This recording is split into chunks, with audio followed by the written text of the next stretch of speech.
In a city known best for its historical ties to manufacturing and its bare-knuckle politics, the Dragonmead Microbrewery is an unexpected find. One of two microbreweries in Warren, it was opened in 1998 by three friends and former auto workers who also enjoyed brewing beer.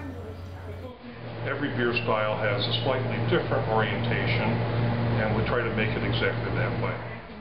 Dragonmead's taproom has 52 taps that pour wine, mead, but mostly beer. It all started in the early 90s with a birthday present for co-owner Earl Sherbarth, who spent 40 years at Ford before he got into the brewing business. I drink Lancelot. I drink a lot of Lancelot. Some people say. Co-owner Larry Chenell fell in love with beer while in England during the late 1970s. He ordered a pint of London Brown Ale in York and never looked back. He later grew to love the beers of the world.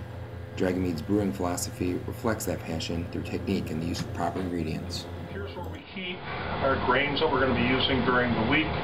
We'll keep anywhere from 55 grains in a given month to 77 over a year's time. We keep grains from 7 different countries.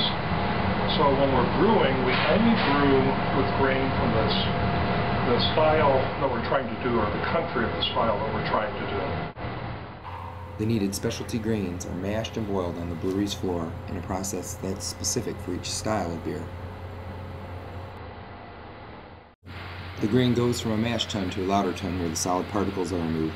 The mixture is then boiled. Hops are added and the brewer adjusts the temperature to ensure that the proper sugars are created. Yeast added during fermentation will leave the beer with its desired character and alcohol content. By far, one of the most important things with creating beer is to create the appropriate kind of sugars to go with it. In this particular case, we need to create a sugar water, oftentimes called wort, that will have the right characteristics for each beer. In our case, we want to have sugars that are created that the yeast will either eat and create into alcohol or leave behind. Once properly fermented, the beer will be bottled for sale in Michigan or in the tap room. Oh, it's going to go down. There it goes. Perfect. The reason for only selling in Michigan really is trying to make sure that when we grew, we didn't outgrow our capabilities of making the best beer. So when we started off, the objective was to grow only 15% a year, year over year. And it's worked out perfectly. Started off at 100 barrels in a year, and now we're at 1,200 barrels in a year. And it's growing at a pretty consistent clip. Even this year with the just immense recession going on in the area, we grew it very close to 12% year over year.